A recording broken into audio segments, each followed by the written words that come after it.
Ceremonies conducted by belief organisations such as Humanist UK are not legally recognised, and ceremonies conducted by independent celebrants are not legally recognised. Welcome to Opening Ceremony. I'm Jess May, and I'm here for enthusiasts, for iconoclasts, for anarchists, and for you, my constellation. Welcome, everybody. This podcast is about marriage law reform. What is it, and what does it mean for you? I have invited some really fantastic people to talk to you about the facts and not the fiction, because we want everybody to know the ways in which it impacts them, not the myths, not the things you've heard, but the truth. So here are the facts, and these are the people I've invited to tell you about them. We've got Russell Sandberg, who's a professor of law, who has written several books on religion and marriage law. So it doesn't get much better than that. And all about the need for reform. And those books are published by University Press. I'm going to put all the links in the notes below. And we have Miranda Ash, who is working with the Give Couples Choice movement to educate people about marriage law reform and the impact on that for celebrants in general. We're going to talk a bit about what a celebrant is next, but first of all, I'm going to ask Russell, who is best placed to do this, to tell us very simply, what is marriage law reform? Well, over the centuries, there's been various different marriage law reforms, but we haven't had comprehensive marriage law reform for quite some time now. So the marriage law in England and Wales, and we're talking exclusively about England and Wales here, Scotland and Northern Ireland are different. In England and Wales, the law is still found in the Marriage Act of 1949. So there's been little bits of reform since, some quite significant reforms. For instance, a recognition of same-sex marriage, some smaller reforms in terms of approved premises and that kind of thing. But basically, the law has not changed a great deal since 1949. And indeed, the 1949 Act actually consolidates laws which are much older. So we're looking now at a reform which would give us a new legal framework concerning how couples get married. And the current legal framework is very much building-based. And the plan is to move towards a system which is more officiant-based. And why do we need to move it from buildings to people? Why do we need this marriage law reform in 2026 after all those years since 1949? Because the way in which couples get married in 2026 is very different to 1949. And the Act, the 1949 Act, distinguishes between marriages according to the rights of the Church of England and all other marriages. And in terms of the recognition of other marriages, Jewish marriages are in, Quaker marriages are in, marriages, civil weddings are in, other religious marriages in a registered place of worship are in, and that's it. So religious marriages that occur in places other than a registered place of worship are not legally recognised. Ceremonies conducted by belief organisations such as Humanist UK are not legally recognised, and ceremonies conducted by independent celebrants are not legally recognised. And what that means is that unless and until the couple go through a second ceremony that is legally recognised, they are not married in the eyes of the law. And that poses difficulties on relationship breakdown, for instance, where some couples only then realise that they haven't got a legally binding marriage. And even those who do realise, it causes considerable stress, it causes considerable difficulty because it requires a second ceremony. And who describes their wedding, after all, as the happiest days of their life? I love that expression, the happiest days of your life. And that is a real issue for people. Very few people actually want to separate the days. Arguably, you get to celebrate twice, and there are ways of looking at it. But in general, we don't want wedding days. So I'm going to quickly, before I come back to you, Russell, I'm going to ask Miranda to quickly tell people what is a wedding celebrant or a wedding officiant, first of all. So, wedding celebrant provides non-legal ceremonies for those who wish to celebrate their marriage in a personal, non-bureaucratic, completely bespoke way. Now, wedding celebrant, there is a difference between types of wedding celebrant, though, that I think is worth pointing out here, Jess. And there are independent celebrants like me and humanist celebrants. Humanist celebrants provide ceremonies for people who share that belief, and they are non legal as well, but they prescribe to the humanist belief system. Independent celebrants believe in freedom of choice, and so we offer ceremonies that are non-religious for those people that have a faith or a religion and want to, like Russell said, get married in a place that is not a place of worship, or those people who have mixed faith and want to incorporate that into their ceremony, or anything goes essentially. So, as an independent celebrant, I believe in the choice of a couple to celebrate and honor their wedding in a way that's meaningful to them. That makes sense. And the reason why we need to outline that for people who don't know what we're talking about is that there are distinct types of celebrants, the humanist celebrant and the independent celebrant, both of whom will be impacted by marriage law reform. And you, as couples or as celebrants, will also be impacted by marriage law reform. So we're going to go back now to Russell and ask Russell to explain, what does marriage law reform mean for celebrants, and how is that being part of the consultation phase, which is where we're at now? Well, absolutely. And I think the consultation phase is really, really key. Marriage law reform has been on the agenda for some time. The Law Commission has spent a significant amount of time looking at this, and it's they who came up with this idea of moving from regulating buildings to regulating officials. And they wrote a 500-page document which outlined that change. And the Law Commission said that it wasn't up to them to decide who would be included. So the Law Commission says it's not up to us to decide whether humanists would be included, whether independent celebrants would be included, but they said we will draft a schema whereby the government can then decide which groups are included, and our schema could include humanists and could include independent celebrants.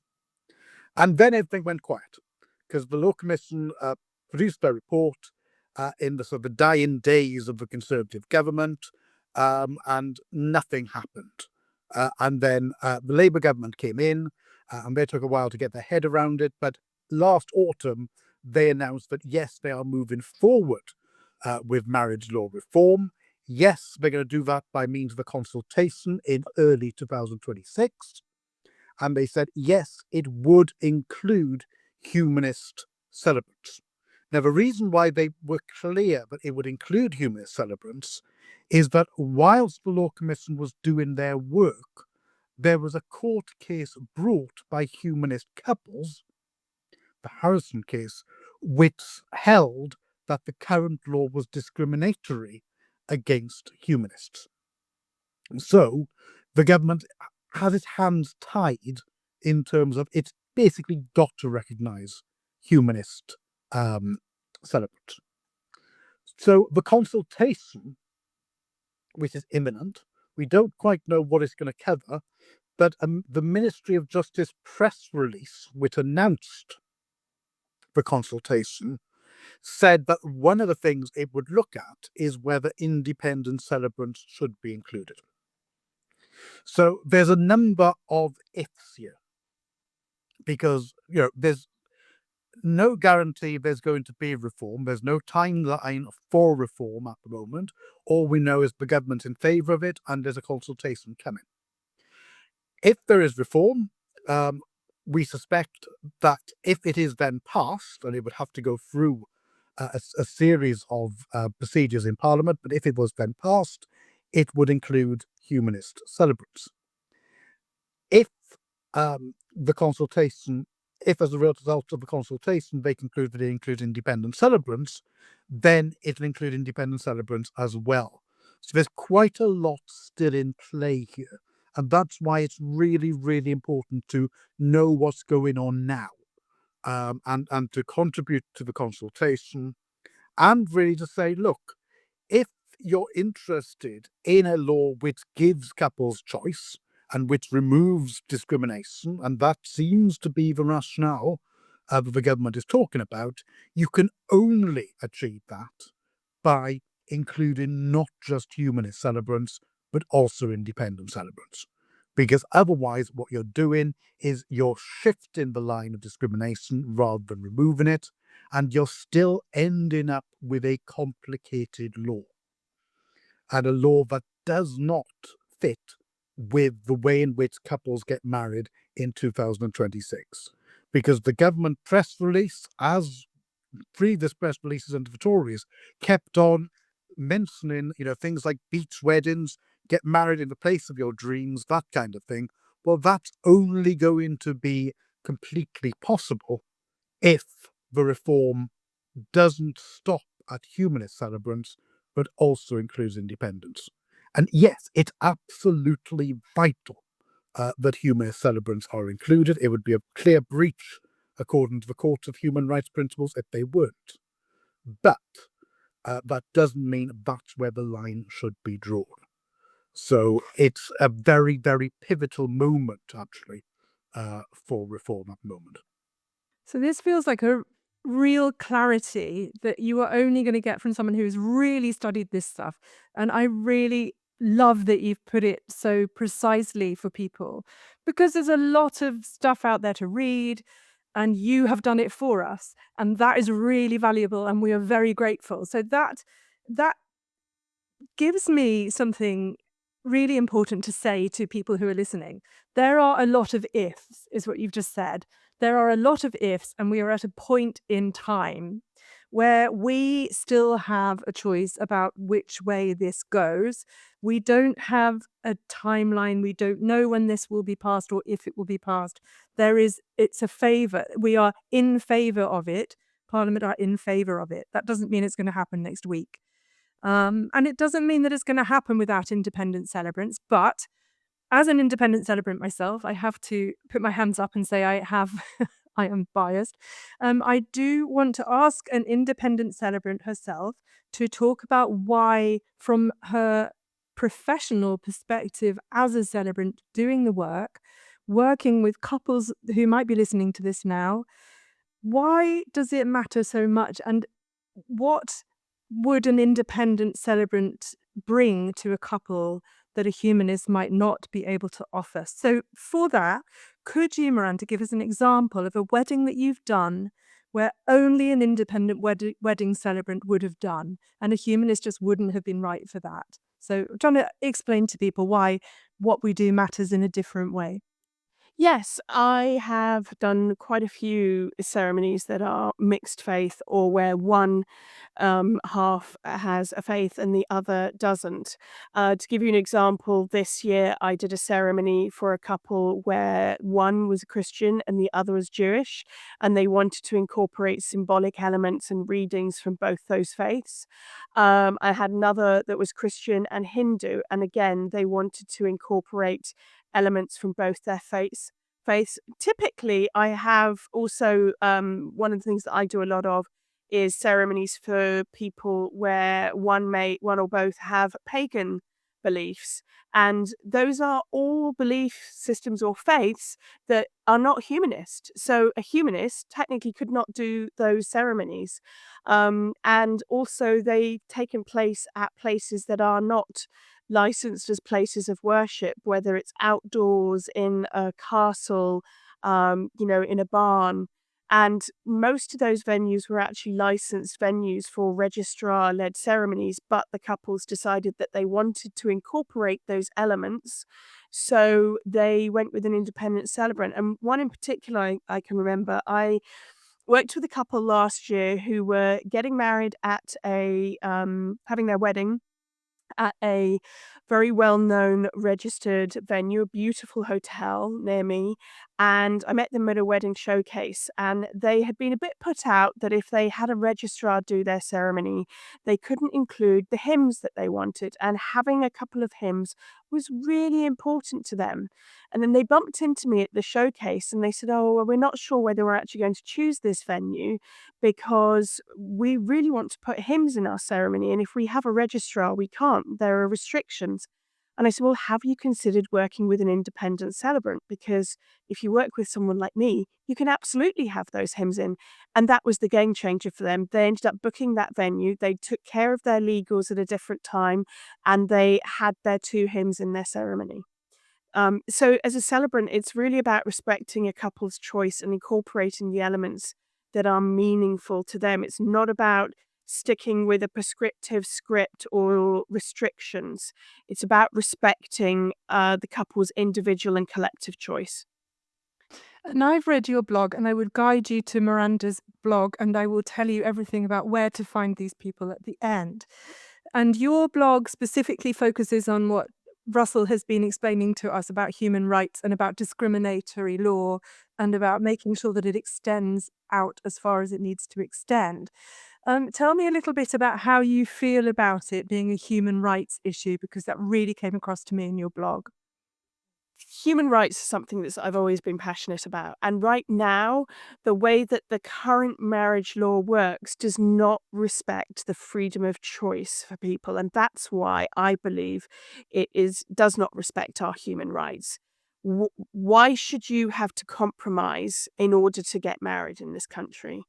And it was very much a thing for me and my husband when we got married. I was divorced. We got married 20 years ago. We had to get married in the registry office, and then we had a blessing the next day. This is before I knew celebrants existed. That blessing was not great and did not respect our choice. And if I had known that independent celebrants existed, which I don't think they did back then, I would have changed our choice. But we felt like we could not have the wedding ceremony that truly respected our beliefs, and we had to compromise. And I don't think that couples should have to compromise on the biggest day of their life when they're making promises and declarations to each other. Why should they have to compromise? And that's why I believe it's a human rights issue. I 100% agree with that. So we're at this point where there's all this passion that we are passionate about what we do. All 3 of us on this call are really passionate about human rights, about choice. And to have come this far from 1949 to now and worked so hard, and so many people so keen to see this change, so keen to see people respected across the board, and not necessarily wanting to join the humanists because that's the way you have to do it, which is in the end just another institution, and not everybody wants to join an institution or even has that system of belief. So we're here, we're at this point in time, we are in the consultation phase starting imminently, and we all are empowered by this information that Miranda and Russell are giving to us to have our voices.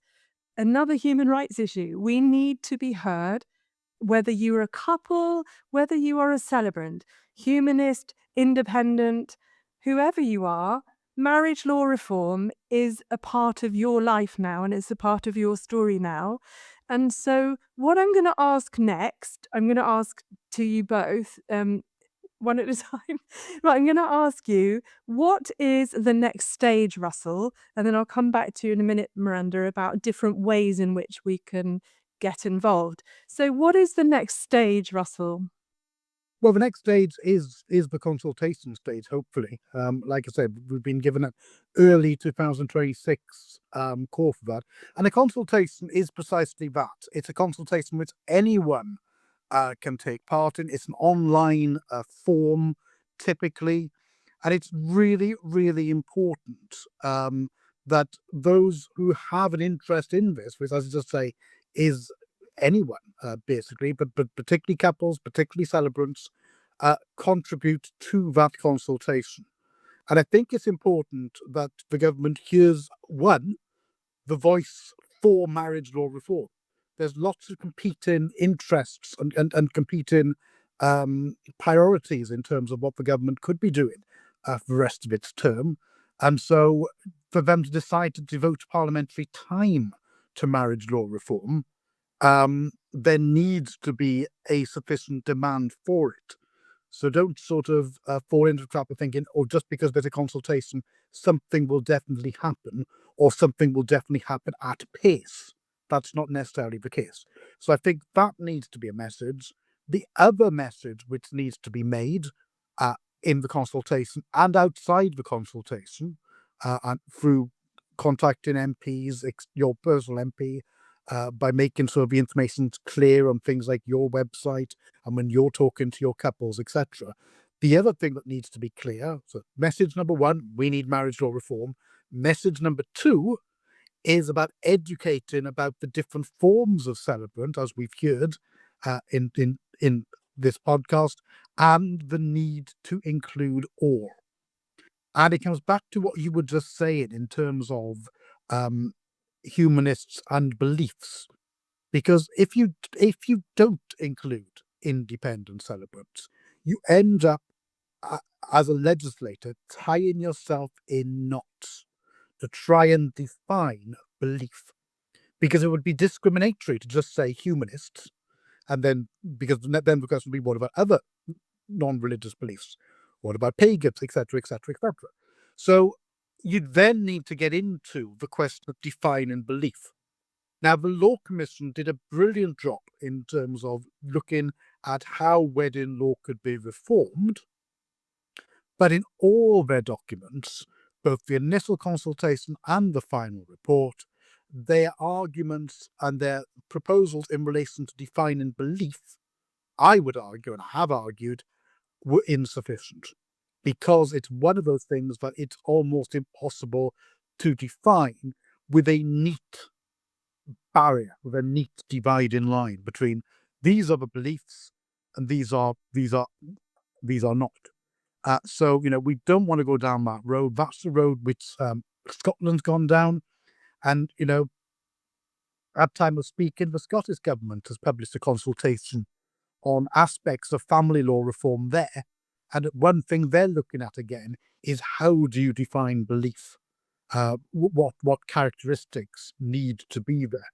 And the fact that they're having to revisit that shows quite clearly how difficult and impossible it is.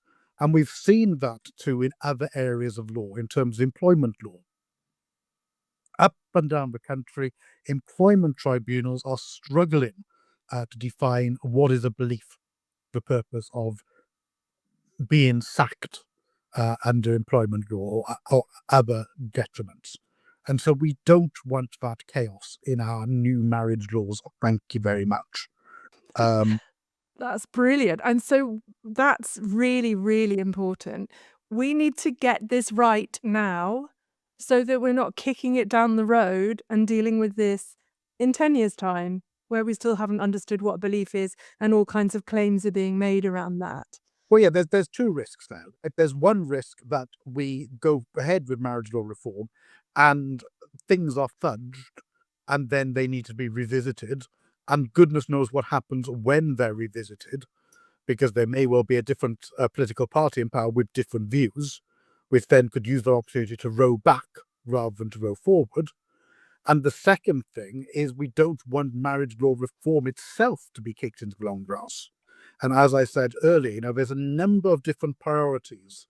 And so, to be absolutely blunt here, the government needs to be told, as a result of this consultation and through corresponding with MPs and local parties, even constituency parties, they need to be told that marriage law reform is a vote winner.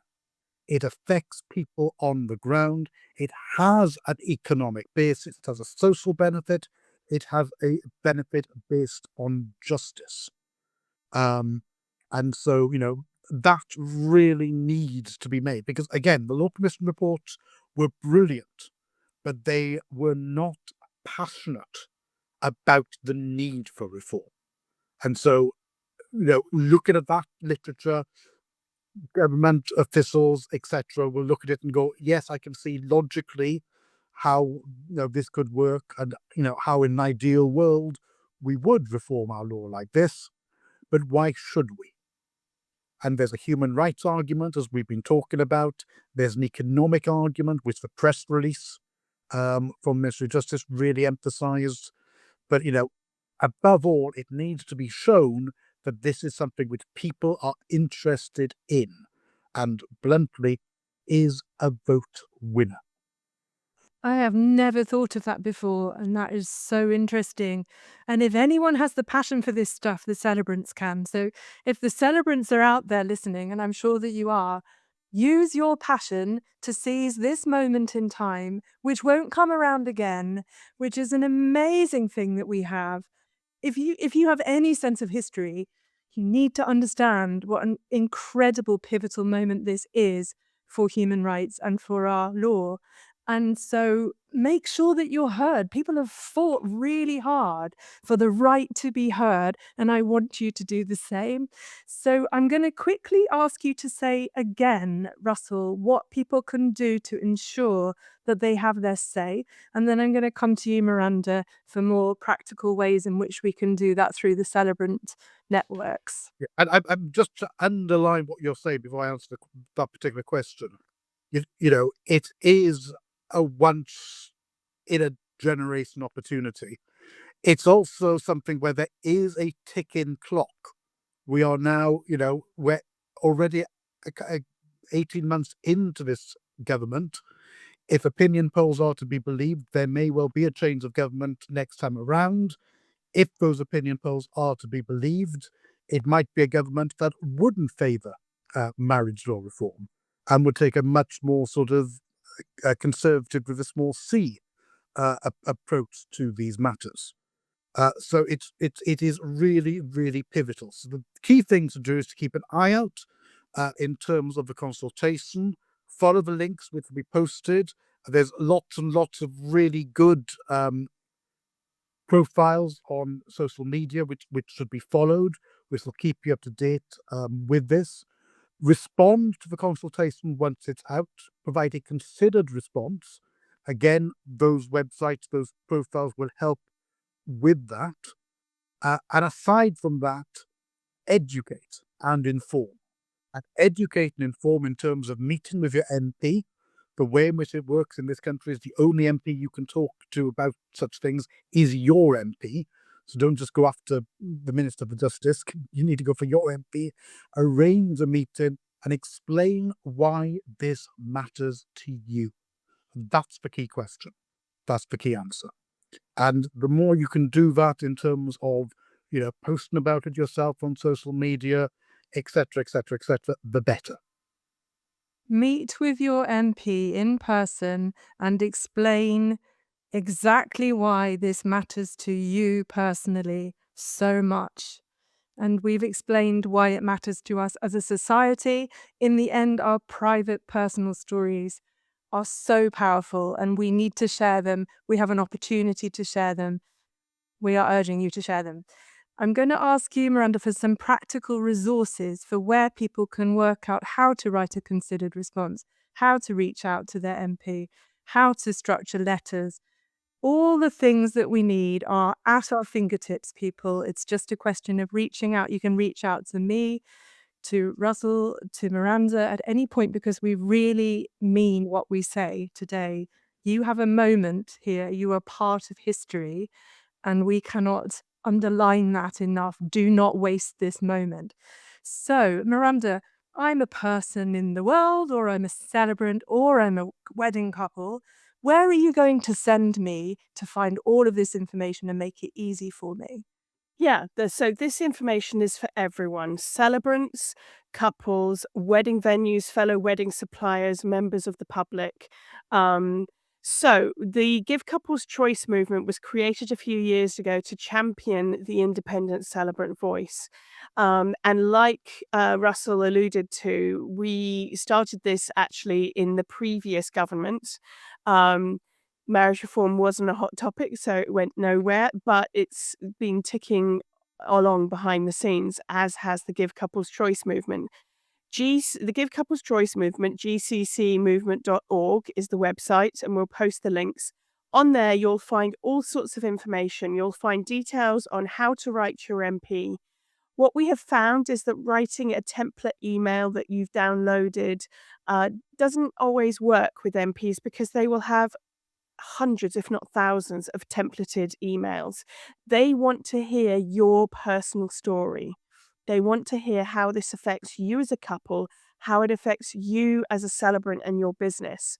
And what I found when I wrote to my MP, and it did take me a few attempts to get a response, um, I found that actually once I requested a meeting where I could talk to my MP face to face about the issue, they then understood what was going on because, and I think this is extremely common, the majority of MPs believe that all celebrants are humanist.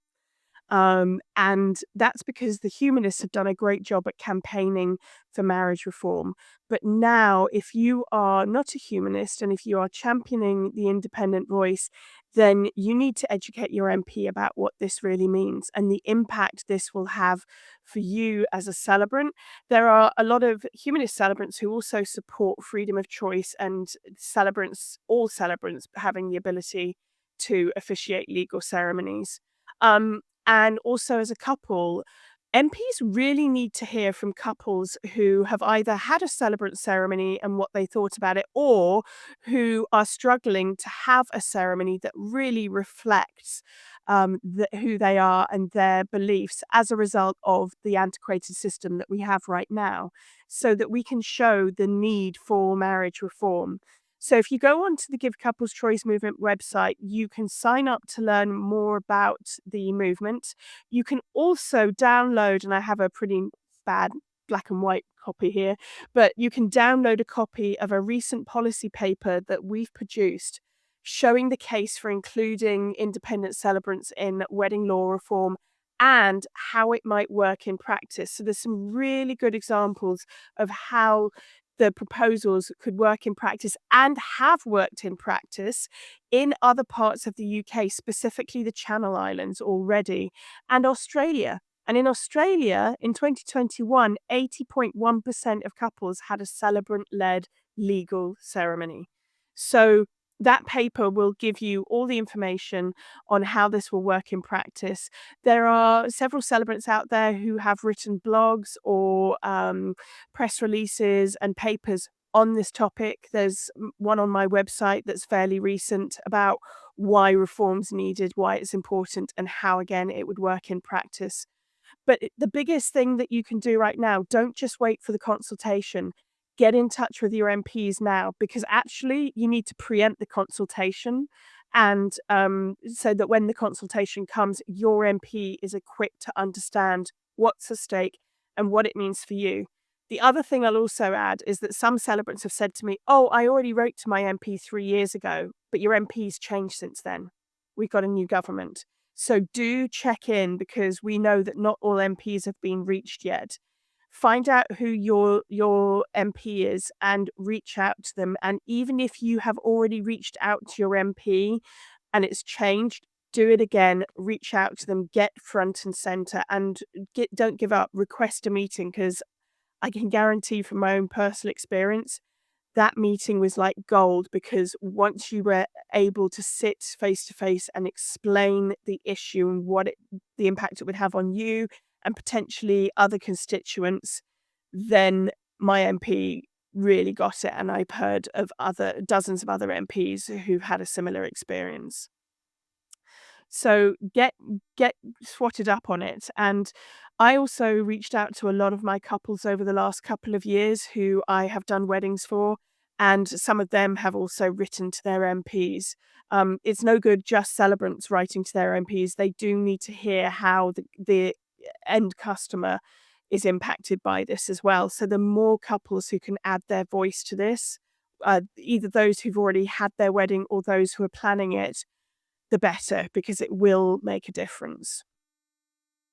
Thank you. So time is of the essence. Do not delay. Tell your personal story. Use the resources at your fingertips. Let's do this together and make sure that this amazing moment in history is seized as a point of human rights. And we'll remember we were there and we did something about it. I'm going to read out those websites again before I thank you finally. So gccmovement.org. That's where you'll find all the stuff that we've just been talking about, the policy, the details, the facts, the figures. MirandaTheCelebrant.co.uk has a blog, this Miranda the Celebrant, who is brilliant. And her blog really is so succinct and so helpful. This incredible individual, Russell, so I mean, I can't even believe how much you know about it. And I can't believe that you took the time to sit and talk with us and talk with everybody. But as I'm listening to you, I see why you've done it. It's because you really, really care about it and you know the importance of it. We can find you at Sandberg Law, SANDBERGLAW.wordpress.com. And you can find out all about Russell's books, his papers, the relentless hard work that has gone into the person that's sitting here today giving you this information. I can't imagine how many days you've spent in libraries up to your eyes till 3 a.m. in details and words. And I do feel like you're the unsung heroes, actually, because no one knows what you've done behind the scenes writing these hefty tomes that are complex and nuanced in a world where everything's polarized and bite-sized. To write something very comprehensive, nuanced, details, and truthful is worth its weight in gold. So I wanted to thank you for that as well, Russell. So, Jess, I'll add one more link to that as well. yeah, And I think you'll find it on Russell's site too, but do look at the Law Commission proposals as well. There's a lot on the Law Commission website with the proposal. There's also a risk assessment on there as well. It is well worth looking at that if you have the time to look at those reports, especially for celebrants. It's super helpful. And the other reason why it's really important that we all do this, as celebrants, certainly couples and venues and fellow suppliers ask me all the time about this. And lately I've seen that there's an assumption that marriage reform will go through and we'll be able to do legal ceremonies by the end of this year, which we're not on that timeline quite yet, but we're not even there yet. And we need to all raise our collective voices so that we can get there. But educating ourselves is the first step. And I've found that really going and doing the heavy lifting, so to speak, the reading on this, makes a massive difference in helping you to understand what it all means. So definitely read Russell's website, read the policy paper, read the Law Commission report, because those are all things that will help you when you go to talk to your MP.